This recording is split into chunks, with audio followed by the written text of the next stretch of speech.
G'day from the Hotel Indy in downtown Indianapolis, and today I've got plenty of stories about what the F1 drivers drove to the Miami Grand Prix. Cue the intro.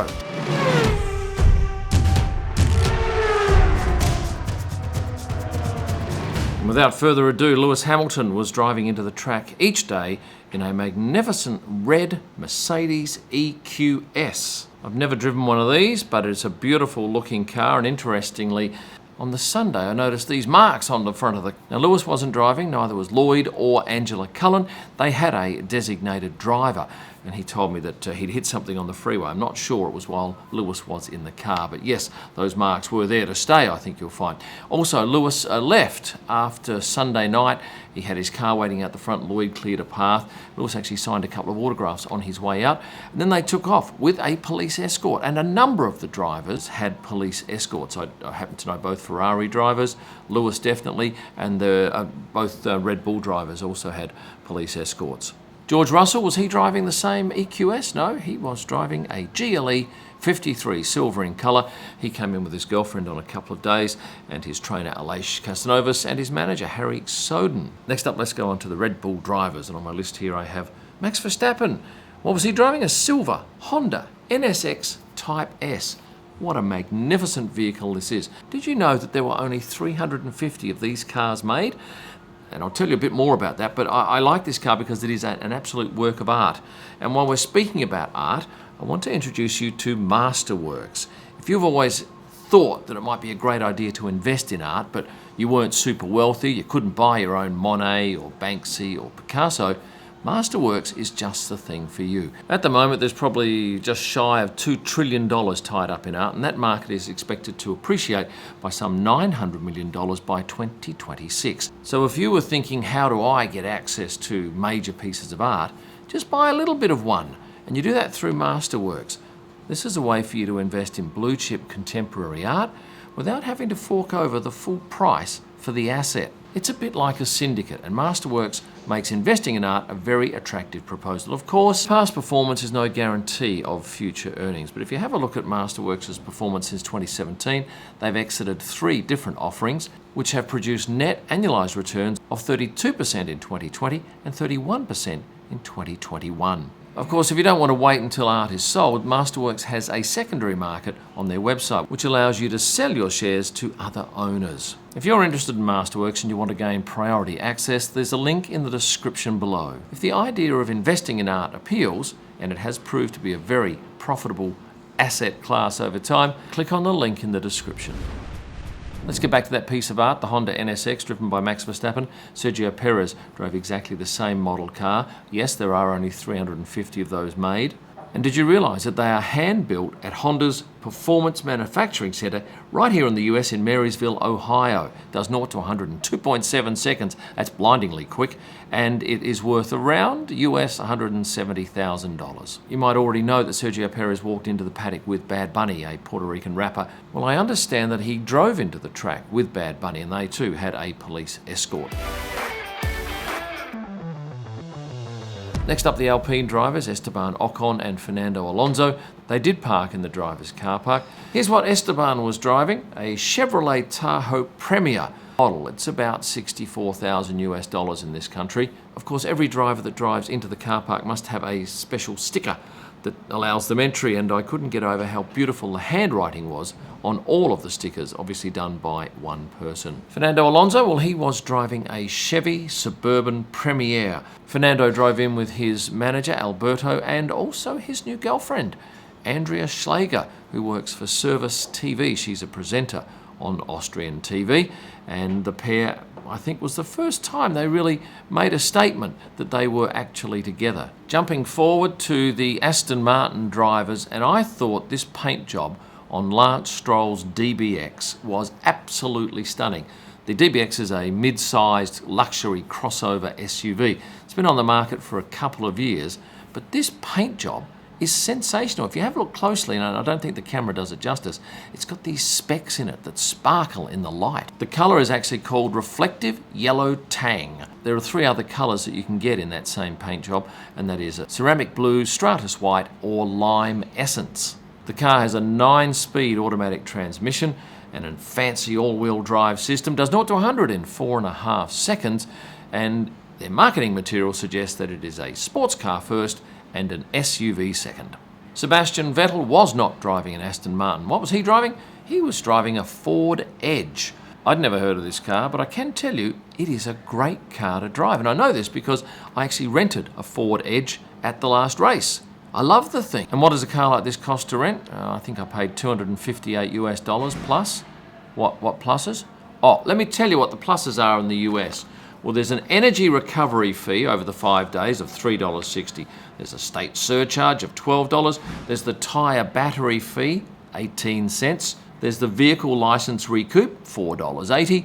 And on top of that, there's sales tax of 7%. So pretty much the price you see on the websites is never the price you'll pay in this country. Drives me crazy. Alexander Albon was driving a Mercedes GLC 300. This is a comfortable car. It's not terribly sporty. Does 0 to 100 in 6.3 seconds. Seats 5 people. Is a 9-speed car. It's an SUV, as you can see. Starts around $44,000. Was his car the one that they couldn't turn off the hazard lights in the car park and had to sort that out? I remember seeing those flashing. I'm pretty sure it's actually Nicholas's car, which was a white Land Rover Discovery Sport. This is a car that sells for about $45,000 here. Seats 5. They only had 2. Just Nicholas and his trainer Daniel Padgett. The Miami GP was a huge race for McLaren. They had this monstrous clubhouse just opposite the podium, and they had an Artura parked underneath there which looked magnificent, and I really thought that they would be rolling up in a McLaren Artura. Did they? No. Did they come in a 720S? No. What did they come in? Huge SUVs. Daniel was in a Chevy Suburban. This is a very large four-wheel drive. It's the middle one of the 3 models, and Lando Norris, he too was in a big car, a black Cadillac Escalade, worth around 76 grand. Interestingly, he had a driver, and the driver, I'm pretty sure, stayed in the car the whole day from the start to the finish with the air conditioning running to keep him cool. Occasionally you get out and go for a walk, but you could actually see into the boot of the car and see that Lando's golf clubs were in there, and his wood cover here is personalised with his number 4 car. Valtteri Bottas and Zhou Guanyu were both driving Alfa Romeos. They do this at every single race, certainly this year. And once again we had Valtteri in a red Stelvio. The little badge there and the Q4 on the back means it's a quadrifolio. The Q4 system monitors grip conditions and drivers' inputs in real time and ensures the best performance by delivering always ideal torque distribution between the axles, says the promo material. And why do they call it the Stelvio? Well, it's named after the highest mountain pass in Italy, the Stelvio Pass, which is noted for its 48 switchbacks. If you have a look at the other 3 models here on the website, they range from $45,000 to $52,000, and then bang, a big step up to the 87 grand for the quadrifolio. Mr. Zhou, well, he was driving the same coloured car as Valtteri, but this was the Giulia, but the quadrifolio edition. It sells for around $80,000, but if you don't need the Ferrari engine that's in it and all the extras and the performance side of things, you can drop back to the other 3 models, which range from 43 to 51 grand. Thankfully, this race wasn't too tricky to work out who was driving what, because out in the driver's car park, each car park had a sign above it, and as long as the driver parked in the right spot, I could work out who was driving what. Moving on to Mick Schumacher, he always drives a big car, and this race was no exception. In a Chevy Suburban, Kevin had a GMC Yukon Denali. These start at $70,000. It's frighteningly big, 5.3 metres long or 210 inches, 10-speed auto, and they even make a slightly larger version, which is I think 15 inches or 38 centimetres longer. That's the XL.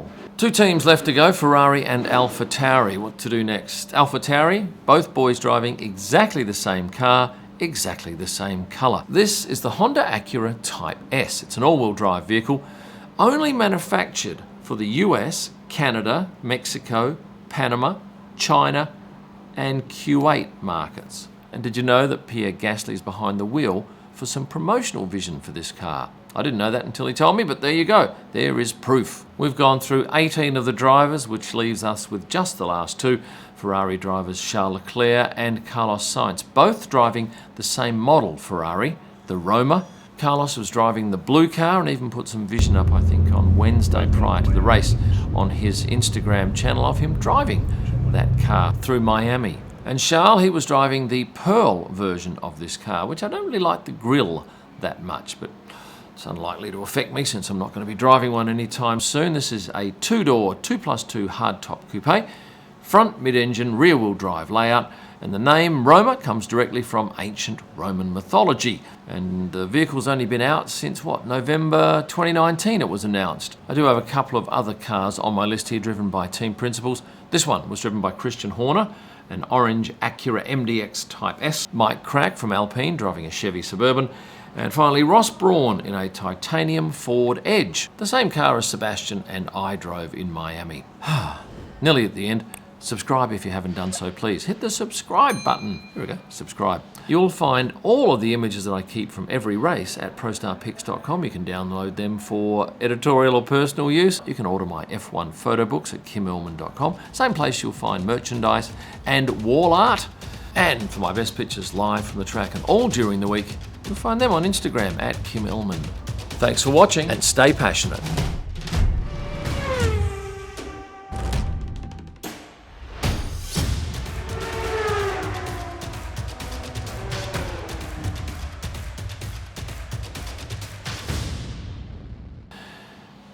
What else? Nice day here in Indianapolis, quite warm. I got distracted.